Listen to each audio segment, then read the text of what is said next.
So we've come to the final lesson for this week in our course. Let's start again with a moment of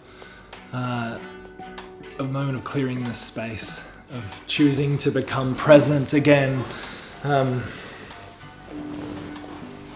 As we do this, maybe reflect on this quote from Mary Oliver. She says this: "Someone I loved once gave me a box full of darkness. It took me years to understand that this was a gift too." Let's sit here with that line from one of her poems for a bit.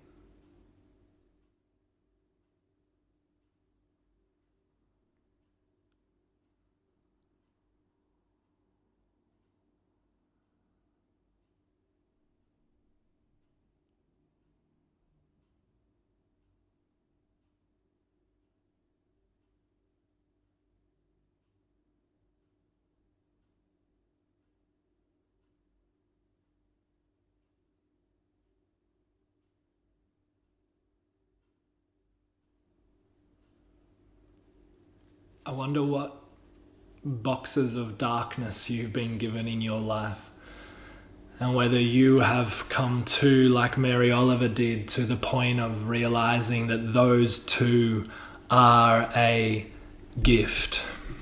Or as Khalil Gibran says, he says, "Our greatest joy is our sorrow unmasked."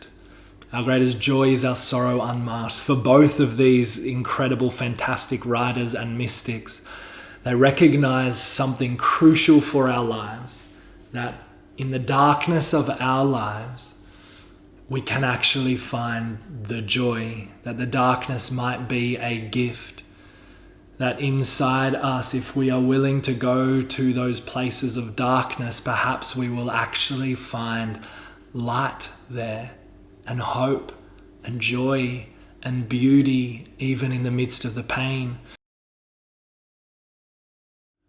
And so for today's lesson, what I want to look at this is our final one in our inspiration area. That is all about being inspired. Where some of our inspiration comes from is through self-reflection, being willing to look at our lives, what is happening on the inside of our lives, not ignoring those realities, but recognizing even in the midst of the dark and the hard and the painful, there is joy and light and love and life, and going on that journey, holding these things together. How I talk about a person to a lot of my students in classes and schools and stuff is as like an iceberg. 20% that sits above the water, the self that we allow other people to see, our social media and who we are as we go out into the public world. But the problem is that we forget about the 80% that sits beneath the water, our aches and our pains and our wounds, our desires, our shame, our hope, our joy, our excitement, our passions, all that kind of stuff that sits beneath the water, that truly makes up who we are. We could, in terms of identity, people often talk about identity as us having a false self, a projected self, the above the water, and also a true self and a broken self. A true self and a broken self. That's what makes up our identity, is kind of the wrestle between all of these things as they come together. And I would say this is also what makes up our spirituality. So there's a guy named Ronald Rolheiser. He says this: "Because at the center of our lives lies a fiery energy, a perpetual disquiet, a lingering loneliness, a restlessness, a longing, an unquenchable fire, an ache for something we can never quite name, a wildness that cannot be tamed. We are not easeful human beings who occasionally get restless. We are driven persons, forever obsessed by desire, congenitally diseased, a quiet desperation. At times this grip is not felt as painful, but as a deep energy, as something beautiful, as an inexorable pull, more important than anything else inside us, towards love and beauty and creativity. Our desire can show itself as aching pain or delicious hope. Spirituality is ultimately what we do with that desire, what we do with those longings. How do we channel the fire in terms of both the aching pain and the delicious hope? That is our spirituality. And what I would say too is that is our creativity, where our aching is how we channeled our aching pain and our delicious hope, being willing to hold on to both of these things and to create out of both of these things. Self-reflection is a willingness to be honest with ourselves and name these things. It is Anne Lamott who says, "We write to expose the unexposed. If there is one door in the castle you've been told not to go through, you must. Otherwise, you'll just be rearranging furniture in rooms you've already been in. Most human beings are dedicated to keeping that one door shut, but the writer's job is to see what's behind it, to see the bleak, unspeakable stuff and turn the unspeakable into words. And not just any words, but if we can, into rhythm and blues." I love that quote by Anne Lamott, this idea that inside us we have these rooms that we're too afraid to go into, this aching pain. And I wonder if they actually could be the same rooms as our delicious hope, that we could find both in these rooms that we have shut away for so long inside. The writer's job is to being willing to open the door, being willing to go into that place. I love as well this quote by Soren Kierkegaard. He says, "What is a poet?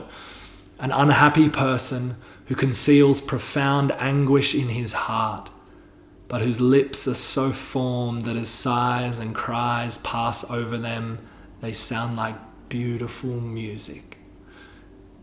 That so wonderfully holds together the aching pain and the delicious hope, that creativity comes out of us, comes out of these two things within us. So we could look at it in terms of this diagram, that we have our aching pain and our delicious hope, and the outflow of that in terms of spirituality. We also have our broken self and our true self kind of mapped onto this, and our projected self being what people get to see of us. We can then put our creativity into this. If that's our identity and our spirituality, we can then put our creativity into this as well. That our creativity comes out of lament and inspiring joy, and our creative output comes out of both of these. And the writer's job again is to hold together lament and inspiring joy. Now, some of us go too much into either of these and we ignore the other ones. We ignore the inspiring joy, or we ignore the lament. And so some people can become like the black pit, self-consumed creative, the victim, they just dwell always on the aching pain. And we need to be going into the aching pain. We need to be outraged and lamenting and weeping. Our creativity is about naming, like lament. To lament something is to not deny the current reality of the situation, to name it. There's a whole book in the Bible, again, for those who might be spiritual, there's a whole book in the Bible called Lamentations, and it's all these laments. It's the woes. It's the, oh God, you don't even feel like you're around. Where the hell are you? There's a whole lot of Psalms. There's a whole lot of writing throughout all of our world that is lament, and we need that. A problem is that we can get so stuck in that we lose ourselves in the darkness and we forget to look for the delicious hope, the inspiring joy. Some of us, though, go too far the opposite way, and we ignore all the darker realities. We ignore as Casey Chambers sings, if you're not pissed off with the world, then you're just not paying attention. Some of us are choosing not to pay attention, and so we become what I would call the Hakuna Matata creative. Means no worries for the rest of your days. It's the person choosing not to delve into the darkness of themselves and the world around us, and ignoring that reality. And what I'm saying is we need to hold these two things together. And then out of that comes our creative output, our projected self, our outflow comes out of these things. Again, some people, and this is where what happens for me, some people can get kind of too consumed by this. We need this. There's a huge gap, I think, between the stuff beneath the surface, the creating out of aching pain and delicious hope. For some of us, the gap then is then bringing it out into the world. And we're going to look a lot at that when we look at the invitation section later on in some lessons. But for now, to simply say this creative output part is where I take this stuff inside me and I work out the best way to bring it out into the world. This is where I work damn hard at my craft, doing what you're doing, upskilling yourselves, working, doing the best stuff that you can do. This is the hard work of editing and asking, how can I best communicate the aching pain and delicious hope? For some of us, there's a huge gap between that. And so we have our feelings and we might even create some stuff around it,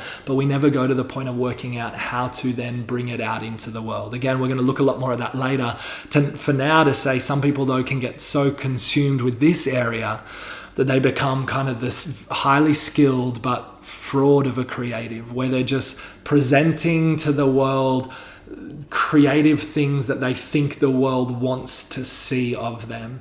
And there's just emptiness in that, and you become a fraud in that. So creativity, this area of inspiration, of being inspired by self-reflection, is about holding all of these things together, inspiring joy, the delicious hope with the aching pain, with the darkness, the lament, our broken selves, and then allowing those things to flow out in our creative output to the world.